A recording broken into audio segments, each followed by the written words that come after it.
একটা তারা যে দাবি করছে যে এটা গণতান্ত্রিক,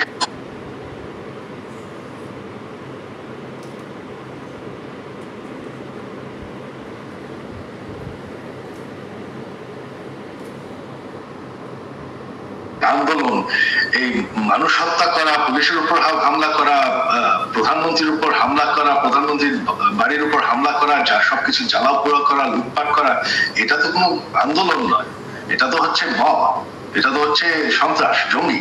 বর্তমানে তো আপনারা দেখতে পাচ্ছেন যে এখন তো বাংলাদেশের যেভাবে সংঘর্ষ চলছে, জ্বালাও পোড়াও চলছে, তখন আপনার এটা শুরু হয়ে গেছিল এবং তারা সিদ্ধান্ত দিয়েছিল যে তারা গণভবনকে হামলা করবে। তখন আমাদের, তিনি কিন্তু দেশ ছাড়তে চাননি। আমরা পরিবার থেকে তখন ওনাকে কনভিন্স করলাম যে না, এই এরা শুধু প্রোটেস্টার না, এরা তোমাকে হত্যা করে ফেলবে, তো তোমার দেশ ছেড়ে যেতেই হবে। সরকার পতন হওয়ার আগের থেকে আওয়ামী লীগের নেতা কর্মীর উপর বিভিন্ন জায়গায় ঢাকার বাইরে এবং ঢাকার ভিতরেও হামলা চলছিল, তাদের কয়েকজনকে হত্যা করা হয়েছে। তো এখানে যে শুধুমাত্র সরকারের দোষ দেওয়া হয়, আওয়ামী লীগের দোষ দেওয়া হয়, সেটা ঠিক না। এখন তো দেখা যাচ্ছে আওয়ামী লীগ নাই, আওয়ামী লীগ সরকার নেই, তবে নির্যাতন তো চলছে। আমাদের সকল মন্ত্রীদের বাসা জ্বালিয়ে দেওয়া হয়েছে, বঙ্গবন্ধু মিউজিয়াম পর্যন্ত জ্বালিয়ে দেওয়া হয়েছে, যেখানে জাতির জনক বঙ্গবন্ধু এবং আমার পুরো পরিবারকে হত্যা করা হয়, যেটা একটা মিউজিয়াম ছিল, সেটাকে তারা পুড়িয়ে ফেলেছে। আমাদের নেতাকর্মী, কয়েকজন এমপি মারা গিয়েছেন, অনেক নেতাকর্মীকে হত্যা করা হয়েছে। আর আমি শুনতে পাচ্ছি যে হিন্দুদের উপর আক্রমণ হয়েছে, কিছু মন্দির পুড়িয়ে দেওয়া হয়েছে। তো এই সংঘর্ষ তো আগে থেকে শুরু হয়ে গেছিল, এটা তো আমাদের এখন তো আমাদের সরকারের দায়ী নাই, আমাদের আওয়ামী লীগ তো এখন আর এই সংঘর্ষের জন্য দায়ী না। দেশের জন্য এত করেছি, এই যে গত 15 বছরে আমি, আপনারা জানেন, আমি ডিজিটাল বাংলাদেশ বানিয়েছি, এটা আমার স্বপ্ন ছিল। আমি সরকার থেকে কোনো বেতন নেই, বিনা মূল্যে আমি এই কাজটা করেছি। আমি প্রচুর পরিশ্রম করেছি বাংলাদেশকে ডিজিটাইজ করতে, গ্রাম পর্যন্ত ডিজিটাল বেনিফিট পৌঁছানো। তারপরে যদি বাংলাদেশের মানুষ, এই যে উন্নয়ন আমরা করেছি, তারপরে যদি বাংলাদেশের মানুষ আমার পরিবারের সাথে আমাদের আর কিছু বলার, আওয়ামী লীগ হচ্ছে বাংলাদেশের সব থেকে জনগণের। সবাই যে মনে করে যে আওয়ামী লীগের পপুলারিটি নাই, দেশে আপনার 17 কোটি মানুষ, 17 কোটি মানুষের মধ্যে এখনো আপনি যদি নিরপেক্ষ নির্বাচন হয়, আমি জানি আওয়ামী লীগ ভোটে জিতে আসবে। হ্যাঁ, 100% ভোট কোনোদিন কোনো গণতন্ত্রে কোনো সরকার পায় না। আমাদের বিরুদ্ধে যারা ভোট হেরে গেছে বা তারপর তো বয়কট করেছি, হ্যাঁ, এদেরকেই আপনি দেখেছেন, যারা আওয়ামী লীগ বিরোধী, তাদেরকেই দেখা গেছে। তবে আওয়ামী লীগের যারা সমর্থক, তারা কিন্তু দেশে আছে। আরেকটি ব্যাপার, সেটি হচ্ছে আমার আগেকার প্রশ্নের সাথে সম্পর্কিত, যে গণ অভ্যুত্থানের মুখে শেখ হাসিনার দেশ ছেড়ে পলায়ন, আওয়ামী লীগের নিষ্ক্রিয়তা, এক ধরনের মানে আওয়ামী লীগ দেশের রাজনৈতিক প্রেক্ষাপট থেকে বাদ হয়ে গেছে। কেউ আমাদের মিডিয়ার ভাষায় কেউ বলছেন যে একটা -1 হয়ে গেছে। অন্তর্বর্তী সরকারকে নিয়ে কোনো -2 সংখ্যা কি আছে? আমার সাথে অন্যায় হয়েছে, অবিচার হয়েছে, আমার পরিবারের সাথে হয়েছে, আমার বাবাকে হত্যা করা হয়েছে, আমার মায়ের সাথে অন্যায় করা হয়েছে, তাকে অত্যাচার করা হয়েছে, আমার ভাই মৃত্যুবরণ করেছে এই অত্যাচারের কারণে। আজকে এর জবাব যদি আমাদেরকে দিতে হয়, এই অন্যায় অত্যাচারের, আপনাদের সাথে যে অন্যায় হয়েছে, আমাদের বহু নেতাকর্মী, বাবা মারা গিয়েছে, মা মারা গিয়েছে, স্বজন মারা গিয়েছে, হাত করা অবস্থায় তাকে জানাজা পড়তে বাধ্য করেছে, আমাদের বহু সহকর্মী মারা গেছে জেলখানার ভিতরে হাত করা পড়া অবস্থায়। পলাতক স্বৈরাচারের সঙ্গে সঙ্গে তার অবৈধ মন্ত্রী, এমপি, বুদ্ধিজীবী বা বিচারপতি, বায়তুল মোকাররমের খতিব, প্রেস ক্লাবের সভাপতি, সম্পাদক কিংবা কতিপয় সাংবাদিকের পলায়নের মধ্যে দিয়ে আবারও প্রমাণিত হয়েছে অবৈধ রাষ্ট্রশক্তি নয়, বরং শেষ পর্যন্ত জনগণের রায় কিন্তু চূড়ান্ত, যে আওয়ামী লীগ স্বাধীনতা একসাথে যায় না। আওয়ামী লীগ আর গণতন্ত্র একে অপরের শত্রু। অপরদিকে বিএনপির কাছে গণতন্ত্র, বাক, ব্যক্তি আর স্বাধীনতার, সংবাদপত্রের স্বাধীনতা নিরাপদ।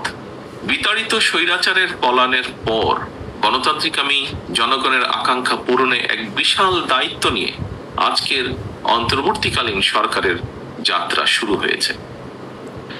তবে গণতন্ত্রের পক্ষে সকল শক্তি এবং সাংবাদিক সমাজকে সতর্ক থাকা দরকার।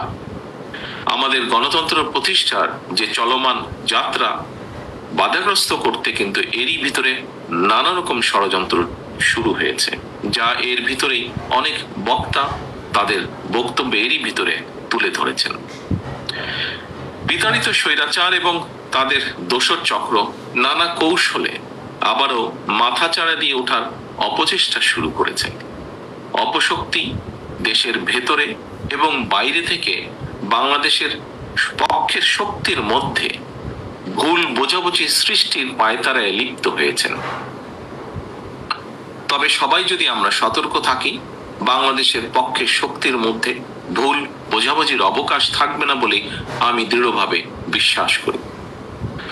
পলাতক মাফিয়া সরকার গত ১.৫ দশকে বিএনপি সহ বিভিন্ন দল ও মতের হাজার হাজার মানুষকে হত্যা করেছিল, শত শত নেতাকর্মীকে গুম অপহরণ করেছিল। বিএনপির ৫০ লক্ষেরও বেশি নেতাকর্মীর বিরুদ্ধে প্রায় ১.৫ লক্ষ মামলা দিয়েছিল। লক্ষ লক্ষ নেতাকর্মী, বিএনপি সহ বিভিন্ন বিরোধী দলের লক্ষ লক্ষ নেতাকর্মী ঘর ছাড়া হয়েছিলেন। অকারণেই, বিনা কারণে, বিনা অপরাধে mother of democracy Begum Khaleda জিয়াকে ৫ বছরও বেশি সময় কারাবন্দী করে রাখা হয়েছিল। পলাতক স্বৈরাচারের নির্দেশে শুধু জুলাই আগস্টে গণ অভ্যুত্থানে কমপক্ষে ২০০০ ছাত্র জনতাকে শহীদ করা হয়েছে, কমপক্ষে ৩০,০০০ মানুষকে করা হয়েছে আহত। গণ অভ্যুত্থানের এই সময় শুধুমাত্র বিএনপি এবং এর অঙ্গ সহযোগী সংগঠনের শুধুই মাত্র ৪ শতাধিকেরও বেশি নেতাকর্মী শহীদ হয়েছে। এর বাইরেও যারা শহীদ হয়েছেন বা হতাহত হয়েছেন, হয়তো তারা সরাসরি বিএনপির কর্মী নন, তবে অবশ্যই তারা বাংলাদেশের পক্ষের শক্তির সাহসী প্রাণ। তারা ছিলেন আমাদেরই কারো সন্তান, আমার, আপনার, আমাদেরই কারো ভাই, কারো বন্ধু, কারো সহকর্মী কিংবা স্বজন। এমন হাজারো হতাহত ছাত্র জনতার আত্মত্যাগের বন্ধনে বাংলাদেশের পক্ষের শক্তির মধ্যে জাতীয় ঐক্য গড়ে উঠেছে। সুতরাং আমরা যারা বেঁচে আছি, শহীদদের আকাঙ্ক্ষা একটি গণতান্ত্রিক, মানবিক, বৈষম্যহীন বাংলাদেশ প্রতিষ্ঠার মাধ্যমে শহীদদের রক্তের ঋণ পরিশোধ করা আমাদের দায়িত্ব। একই সঙ্গে জনগণের যে পলাতক স্বৈরাচার আর তার দোসররা যাতে রাজনীতিতে পুনর্বাসিত হতে না পারে, সেই ব্যবস্থা গ্রহণ করাও কিন্তু আমাদের কর্তব্য। এজন্যই যথাযথ আইনগত এবং রাজনৈতিক পদক্ষেপ নেওয়া প্রয়োজন বলে আমরা মনে করি। পলাতক মাফিয়া খুনিদের পুনর্বাসন ঠেকাতে তাদেরকে একদিকে আদালতে বিচারের মুখোমুখি করা প্রয়োজন, অপরদিকে তাদেরকে অবশ্যই জনগণের আদালতের রাজনৈতিক বিচারে প্রত্যাখ্যাত হওয়ার পরিস্থিতিতেও ফেলতে হবে।